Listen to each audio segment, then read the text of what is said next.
Mientras más empiezas a investigar en lo que creemos que entendemos, de dónde venimos, en lo que pensamos, qué hacemos, más empezarás a ver que nos han mentido. Nos han mentido todas las instituciones. ¿Qué te hace pensar que la institución religiosa es la única que nunca lo hizo? Las instituciones religiosas de este mundo están en el fondo de la mugre. Las instituciones religiosas de este mundo fueron puestas allí por la misma gente que te dio tu gobierno, tu educación corrupta, que preparó los carteles bancarios internacionales. Porque a nuestros dueños les importa un bledo sobre ti o tu familia. Todo lo que les interesa es lo que siempre les ha interesado. Y eso es controlar todo este maldito mundo. Fuimos desviados de la presencia real y divina en el universo que los hombres llaman Dios. No sé lo que es Dios, pero sé lo que no es. Y al menos hasta que estés preparado para mirar a la entera verdad, donde sea que te lleve y a quien sea que te guíe. Si quieres mirar para otro lado o si quieres ser parcial, entonces en algún punto vas a tener que darte cuenta que estás lidiando con la justicia divina. Mientras más te educas, mientras más entiendes de dónde vienen las cosas que se vuelven más obvias, y empiezas a ver mentiras por todos lados, tienes que saber la verdad, buscar la verdad, y la verdad te liberará. Debes parecerles difícil a los que han aceptado la autoridad como la verdad, en lugar de la verdad como autoridad. G. Masi, egiptólogo.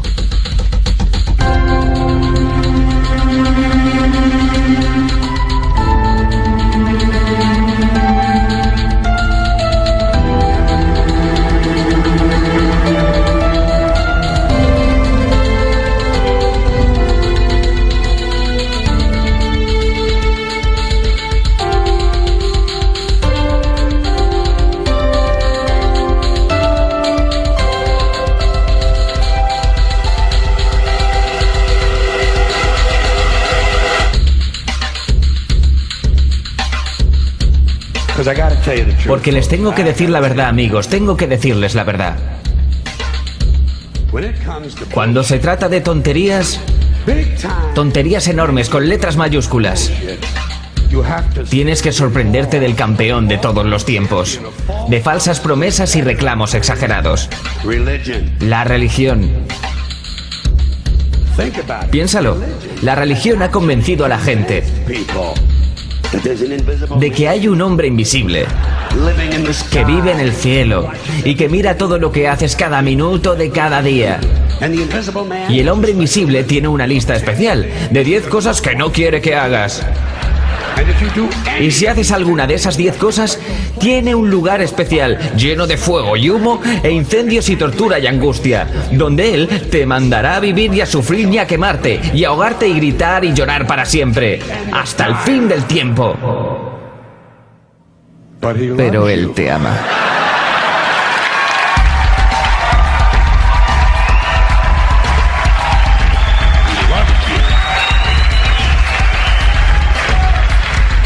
Te ama y necesita tu dinero. Él siempre necesita dinero. Es tan poderoso, tan perfecto, que todo lo sabe. De alguna manera, no sabe cómo controlar el dinero. La religión se lleva miles de millones de dólares. No paga impuestos y siempre necesita un poco más. Ahora, cuéntame una buena historia de farsas. Oh, santa mierda.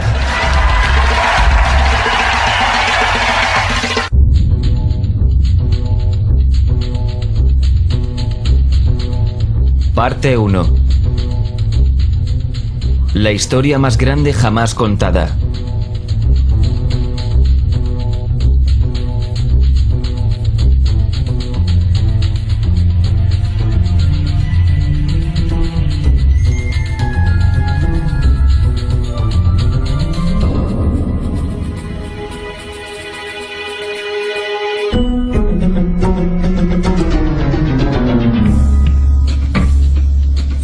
Este es el Sol.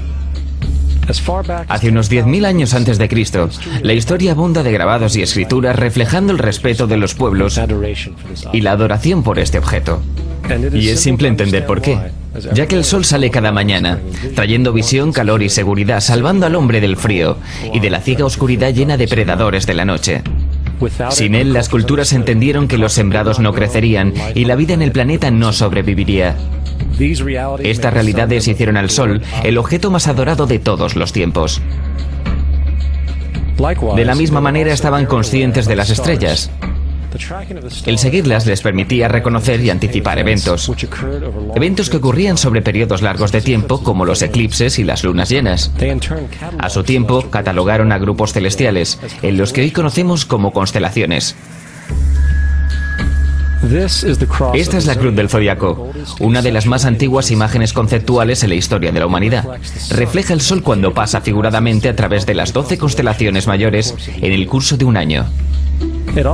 También refleja los 12 meses del año, las 4 estaciones y los solsticios y equinoccios. El término zodiaco se relaciona con el hecho de que las constelaciones fueron antropomorfizadas o personificadas como figuras o animales. En otras palabras, las primeras civilizaciones no solo seguían al sol y las estrellas, los personificaban con mitos elaborados, incluyendo sus movimientos y relaciones. El sol, con sus cualidades de dar y cuidar la vida, fue personificado como un representante del Creador no visto, o Dios. El sol de Dios, la luz del mundo, el salvador de la raza humana. De la misma manera, las 12 constelaciones representaban lugares de viaje del sol y Dios y eran identificadas con nombre, generalmente representando elementos de la naturaleza que se sucedían en el tiempo, como por ejemplo Acuario, el aguador, que trae las lluvias de primavera. Este es Horus. Es el dios del sol de Egipto alrededor de 3.000 años antes de Cristo. Él es el sol antropomorfizado y su vida es una serie de mitos alegóricos relacionados con el movimiento del sol en el cielo. Desde los viejos jeroglíficos en Egipto sabemos mucho sobre este mesías solar. Por ejemplo, Horus, siendo el sol o la luz, tenía un enemigo conocido como Set, y Set era la personificación de la oscuridad o la noche. Y hablando metafóricamente, cada mañana Horus le ganaba la batalla a Set, mientras en el atardecer Set conquistaba a Horus y lo mandaba al bajo mundo. Es importante notar que oscuridad versus luz o bien versus mal es una de las dualidades mitológicas más extendidas que se conocen, y aún se expresan en varios niveles hasta la fecha. En líneas generales, la historia de Horus es la siguiente. Horus nació un 25 de diciembre de la Virgen Isis Meri. Su nacimiento fue acompañado por una estrella en el este, la cual ayudó a 3 reyes a ubicar y adorar al Salvador recién nacido. A los 12 años era un niño prodigio maestro. A la edad de 13 años fue bautizado por alguien llamado Anub, y así empezó su ministerio. Horus tenía 12 discípulos que viajaban con él realizando milagros como curar enfermos, caminar sobre el agua, y además Horus era conocido con varios nombres como la verdad, la luz, el hijo elegido de Dios, el buen pastor, la oveja de Dios y muchos otros. Después de haber sido traicionado por Typhon, Horus fue crucificado, enterrado por 3 días y resucitado. Estos atributos de Horus, siendo originales o no, parecían filtrarse a muchas otras culturas del mundo, siendo que muchos otros dioses tienen la misma estructura mitológica general. Atis de Frigia, nacido de la Virgen Nana un 25 de diciembre, crucificado, puesto en una tumba y después de 3 días, resucitado. Krishna de India, nació de la Virgen de Baki, con una estrella en el este señalando su llegada. Realizaba milagros con sus discípulos y después de su muerte, resucitó. Dionisio de Grecia, nacido de una virgen un 25 de diciembre. Era un maestro viajero que realizaba milagros como transformar el agua en vino. Se lo llamaba Rey de Reyes, único hijo de Dios, Alfa y Omega y muchos otros. Y luego, después de morir, resucitó. Mithra de Persia, nacida de una virgen un 25 de diciembre. Tenía 12 discípulos y realizaba milagros y después de morir fue enterrada por 3 días y resucitó. También se le llamaba la verdad, la luz y otras muchas. Es notable que el día sagrado para adorar a Mithra era el domingo. El hecho es que hay numerosos salvadores de diferentes periodos de todo el mundo que concuerdan con estas características generales. La pregunta permanece, ¿por qué estos atributos? ¿Por qué el nacimiento de una virgen el 25 de diciembre? ¿Por qué muerto por 3 días? ¿Y su resurrección? ¿Por qué 12 discípulos? Para saber más, examinemos el más reciente de los Mesías solares. Y lo haremos muy rápidamente. Jesucristo nació de la Virgen María un 25 de diciembre en Belén. Su nacimiento fue anunciado por una estrella del este, la cual 3 reyes siguieron para ubicar y adorar a su nuevo Salvador. Fue maestro a los 12 años, a los 30 fue bautizado por Juan el Bautista y ahí comenzó su ministerio. Jesús tenía 12 discípulos que viajaban con él y realizaban milagros como curar a enfermos, caminar sobre el agua, levantar muertos. También era conocido como Rey de Reyes, el Hijo de Dios, la Luz del Mundo, Alfa y Omega, la Oveja de Dios y muchos otros. Después de ser traicionado por Judas y vendido por 30 piezas de plata, fue crucificado, puesto en una tumba y después de 3 días resucitó y ascendió al cielo.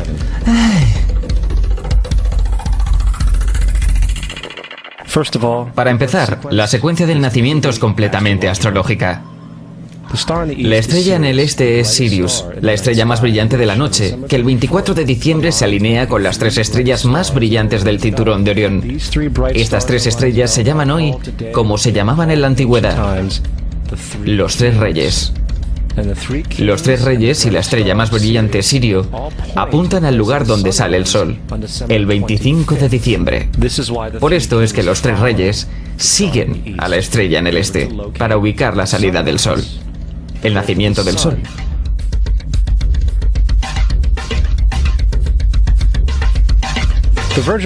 La Virgen María es la constelación de Virgo, también conocida como la Virgen. Virgo en latín significa virgen. Virgo también es referido como la casa de pan. Y la representación de Virgo es una virgen sosteniendo un puñado de trigo. Este casa de pan y su símbolo de trigo representan agosto y septiembre, la fecha de la cosecha. Belén, de hecho, se traduce literalmente como casa de pan. Belén es entonces una referencia a la constelación de Virgo, un lugar en el cielo, no en la tierra. Hay otro fenómeno muy interesante que ocurre el 25 de diciembre, o el solsticio de invierno. Desde el solsticio de verano al solsticio de invierno, los días se hacen más cortos y fríos. Desde la perspectiva del hemisferio norte, el sol parece moverse hacia el sur, haciéndose más pequeño y escaso. El acortamiento de los días y la caducidad de las plantaciones, cuando se acercaba el solsticio de invierno, simbolizaba el proceso de la muerte para los antiguos.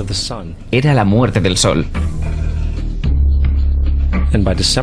Hacia el 22 de diciembre la desaparición del sol era un hecho. Habiéndose movido hacia el sur continuamente, durante 6 meses llega a su punto más bajo en el cielo. Aquí algo curioso sucede. El sol deja de moverse hacia el sur, al menos durante esta pausa de 3 días. El sol permanece cerca de la constelación Cruz del Sur, o Cruz. Después de ese tiempo, el 25 de diciembre, el sol se mueve 1 grado, esta vez hacia el norte, anunciando días más largos, más tibios y la primavera. Entonces se dijo, el sol murió en la cruz, estuvo muerto por 3 días, solo para resucitar o nacer nuevamente. Por esto es que Jesús y muchos otros dioses solares comparten la crucifixión, la muerte de 3 días y el concepto de resurrección. Es el periodo de transición del sol antes de cambiar su dirección hacia el hemisferio norte, trayendo la primavera y por consiguiente la salvación. Sin embargo, no celebraban la resurrección del sol hasta el equinoccio de primavera o Pascuas. Esto se debe a que en el equinoccio el sol oficialmente vence a la malvada oscuridad, cuando los días se hacen más largos que las noches y las condiciones revitalizantes de la primavera aparecen. Ahora, probablemente, el más obvio de todos los simbolismos astrológicos alrededor de Jesús sean los 12 apóstoles. Son simplemente 12 constelaciones del zodiaco, a través de las cuales Jesús, siendo el sol, viaja. De hecho, el número 12 se ve en toda la Biblia.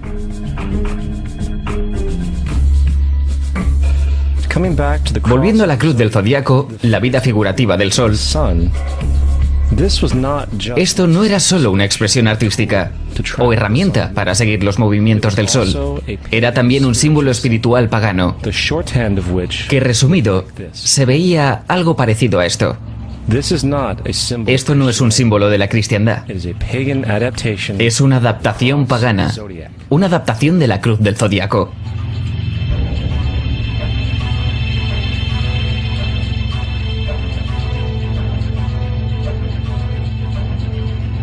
Es por eso que Jesús en las primeras artes secretas se mostraba con su cabeza sobre la cruz, debido a que Jesús es el sol. El sol de Dios, la luz del mundo, el Salvador levantado, el que vendrá nuevamente como lo hace cada mañana, la gloria de Dios que defiende el mundo de la oscuridad, el que nace nuevamente cada mañana y puede verse viniendo entre las nubes, alto en el cielo, con su corona de espinas o rayos solares.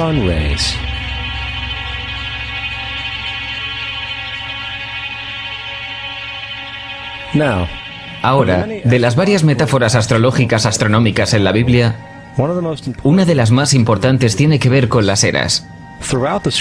Por todas partes en el escrito hay numerosas referencias a la era. Para entender esto necesitamos estar familiarizados con el fenómeno conocido como procesión de los equinoccios. Los antiguos egipcios, así como culturas anteriores a ellos, reconocían que cada aproximadamente 2150 años, el amanecer en la mañana del equinoccio de primavera ocurría en un siglo diferente del zodiaco. Esto tiene que ver con el lento movimiento angular que la Tierra mantiene mientras rota sobre su eje. Es llamado procesión porque las constelaciones van hacia atrás de forma opuesta al ciclo anual normal. El tiempo que tarda la procesión en pasar por los 12 signos es aproximadamente 25.765 años. Esto es llamado el Gran Año, y las sociedades antiguas eran muy conscientes de esto. Ellos llamaban al periodo de 2150 años una era. De 4300 a.C. a 2150 a.C. fue la era de Tauro, el toro. De 2150 a.C. a 1 después de Cristo fue la era de Aries, el carnero. Y 1 después de Cristo a 2150 después de Cristo es la era de hoy, Piscis. Alrededor de 2150 entraremos en la nueva era, la era de Acuario. La Biblia refleja en líneas generales un movimiento simbólico a través de 3 eras mientras anuncia una cuarta. En el Viejo Testamento, cuando Moisés baja del monte Sinai con los 10 mandamientos, él se enfada al ver a su gente venerando un becerro de oro. De hecho, destroza las placas de piedra y obliga a su gente a matarse entre sí para purificarse. La mayoría de los especialistas bíblicos atribuyen esta ira al hecho de que los israelitas están venerando un ídolo falso, o algo por el estilo.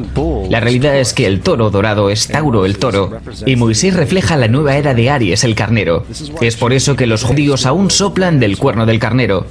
Moisés representa la nueva era de Aries, y en la nueva era, todos deben dejar la vieja era. Otros dioses también marcan estas transiciones como Mitra, un dios precristiano que mata al toro simbolizando lo mismo. Jesús es la figura que acompaña a la era que sigue Aries, la era de Piscis o de los 2 peces. El simbolismo del pez abunda en el Nuevo Testamento. Jesús alimenta a 5.000 personas con pan y 2 peces. Cuando él comienza su ministerio caminando en Galilea, se hace amigo de 2 pescadores que lo siguen. Y creo que todos hemos visto el pez de Jesús detrás de los autos. Pocos saben qué significa realmente. Es un símbolo astrológico pagano del reino del sol, durante la era de Piscis. También el supuesto nacimiento de Jesús es esencialmente el principio de esta era. En Lucas 22:10, cuando a Jesús le preguntaron sus discípulos dónde serían las próximas Pascuas cuando él se hubiera ido, Jesús contestó: cuando entren a la ciudad contemplen, ahí encontrarán a un hombre. Él sostendrá un cántaro. Síganlo a la casa donde entre. Este escrito es uno de los más reveladores de todas las referencias astrológicas.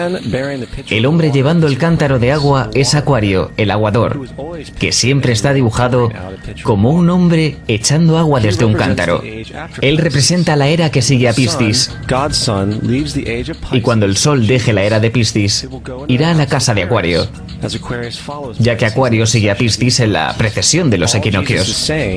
Todo lo que Jesús está diciendo es que después de la era de Piscis, vendrá la era de Acuario.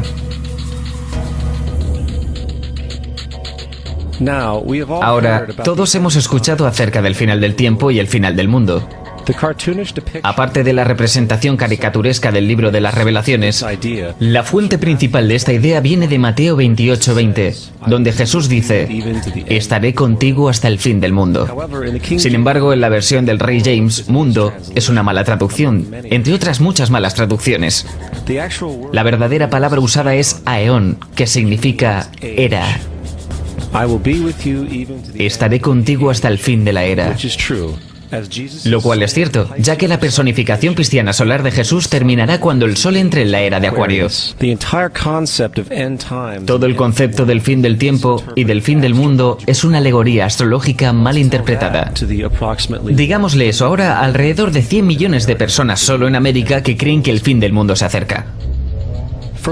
Más aún, el personaje de Jesús como híbrido literario y astrológico es más explícitamente un plagio del dios del sol egipcio Horus.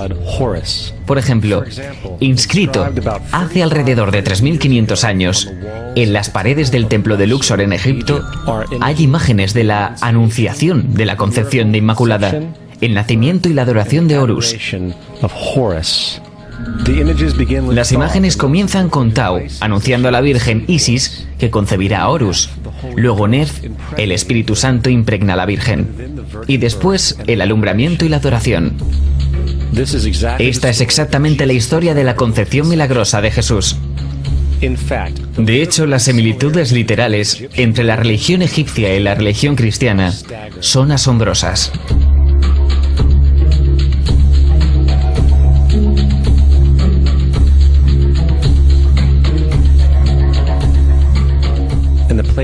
El plagio es continuo. La historia de Noé y el arca de Noé está tomada directamente de la tradición. El concepto de la gran inundación es común a través del mundo antiguo, con más de 200 declaraciones diferentes citadas en distintos periodos y etapas. Sin embargo, no se necesita demasiado para encontrar una fuente precristiana en la épica de Gilgamesh, escrita en 2600 a.C. Esta historia habla de una gran inundación mandada por Dios, un arca que salvó animales, e incluso el envío y retorno de una paloma, todos comunes con la historia bíblica, junto con muchas otras similitudes. Y también la historia plagiada de Moisés. Cuando Moisés nació, se dijo que fue puesto en un canasto y dejado flotando en un río. Todo eso para evitar el infanticidio. Más tarde fue rescatado por una hija de la realeza y criado por ella como un príncipe. Esta historia de un bebé en un canasto fue copiada directamente del mito de Sargón de Akkad, alrededor de 2250 a.C. Sargón nació, fue puesto en un canasto para evitar el infanticidio y fue dejado flotando en un río. Él fue rescatado y criado por Aquí, una comadrona real. Aún más, Moisés es conocido como el dador de leyes, el dador de los 10 mandamientos, la ley de las tablas. Sin embargo, la idea de una ley que es pasada de Dios a un profeta en una montaña es también un tópico muy viejo. Moisés es solo un dador de leyes, dentro de una larga lista de dadores de leyes de la historia mitológica. En India, Manu es el gran dador de leyes. En Creta, Minos ascendió al monte Dicta, donde Zeus le dio las leyes sagradas. Mientras que en Egipto estuvo Mises, que llevó las placas de piedra donde se escribieron las leyes de Dios. Manu, Minos, Mises, Moisés. Y en cuanto a los 10 mandamientos, fueron sacados completamente del encanto 125 del libro de los muertos egipcios. Lo que el libro de los muertos rezaba: no he robado, se convirtió en no robarás. No he matado, se convirtió en no matarás. No he mentido, se convirtió en no levantarás falso testimonio, y así sucesivamente. De hecho, la religión egipcia es probablemente la primera base fundacional para la teología judeocristiana. Bautismo, vida después de la muerte, juicio final, nacimiento por virgen y resurrección, crucifixión, el arca de la alianza, circuncisión, salvadores, sagrada comunión, el diluvio, Pascua cristiana, Navidad, Pascua judía y muchas más. Son todo atributos de ideas egipcias creadas mucho antes que el cristianismo y el judaísmo. Justino Mártir, uno de los primeros historiadores cristianos y defensores, escribió: Cuando decimos que Jesucristo, nuestro Maestro, fue concebido sin unión sexual, fue crucificado y muerto y resucitó y ascendió al cielo, no proponemos nada distinto de lo que crees con respecto a lo que estimamos sobre los hijos de Júpiter.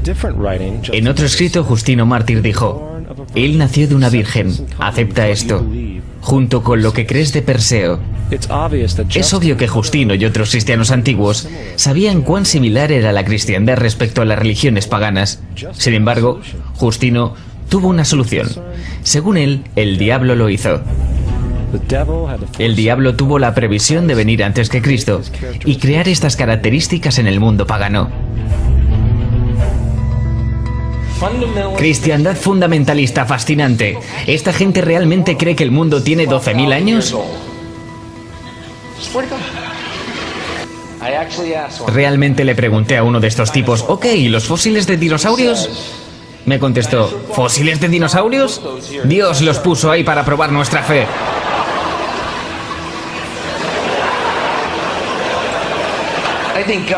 Creo que Dios te puso aquí para probar mi fe, amigo. ¿Cuál es el camino del arca?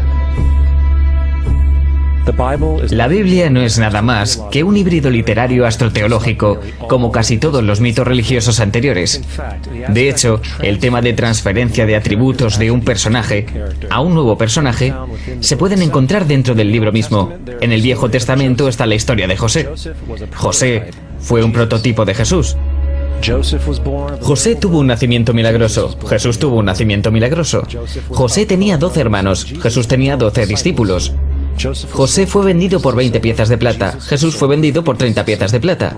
El hermano Judas sugirió la venta de José. El discípulo Judas sugirió la venta de Jesús.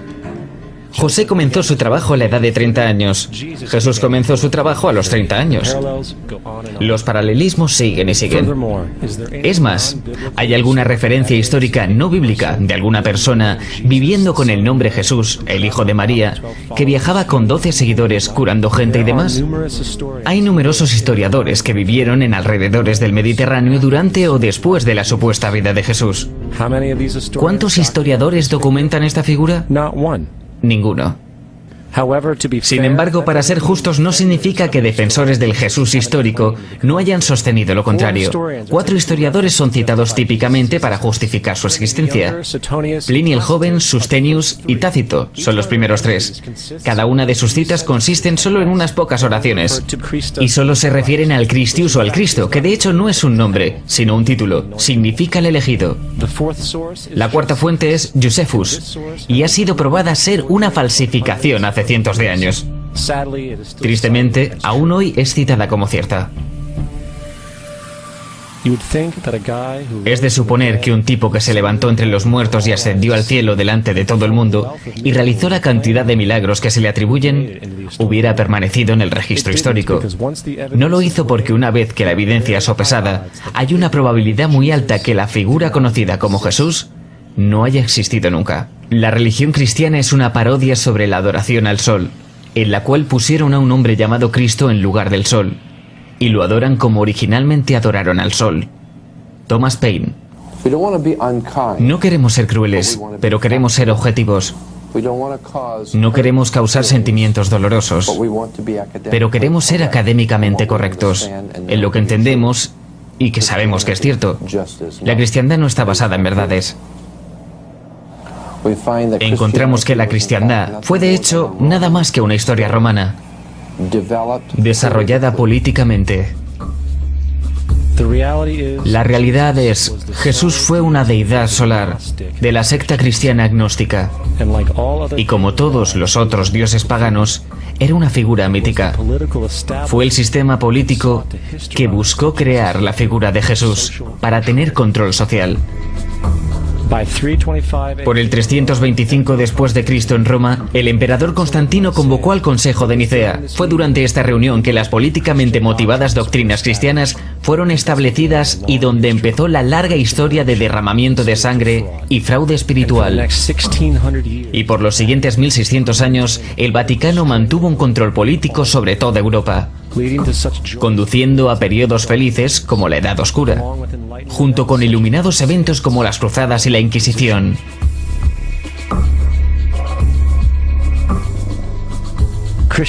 La cristiandad, junto con todos los otros sistemas de creencias teístas, es el fraude de la era. Sirve para separar a las especies del mundo natural y de la misma manera de los demás. Apoya la ciega sumisión a la autoridad.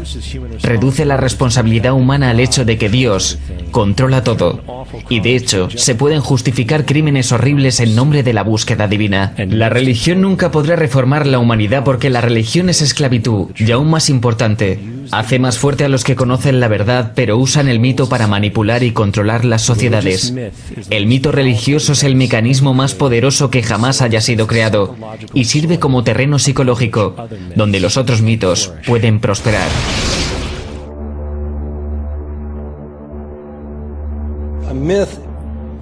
Un mito es una idea que, aun siendo popularmente creída, es falsa. En un sentido más profundo, en el sentido religioso, el mito sirve como una historia que orienta y conmueve a la gente. El foco del mito no es la relación de la historia con la realidad, sino con su función. Una historia no puede funcionar a menos que sea creída como cierta, por la comunidad o por la nación. No es tema de debate que algunos tengan el mal gusto de cuestionar la veracidad de tal historia sagrada. Los cuidadores de la fe no entran en debate con ellos. Ellos los ignoran o denuncian como blasfemos. Es erróneo, blasfemo y pecaminoso que usted sugiera, insinúe o ayude a otra gente a llegar a la conclusión de que el gobierno de los Estados Unidos haya matado a 3.000 de sus propios ciudadanos.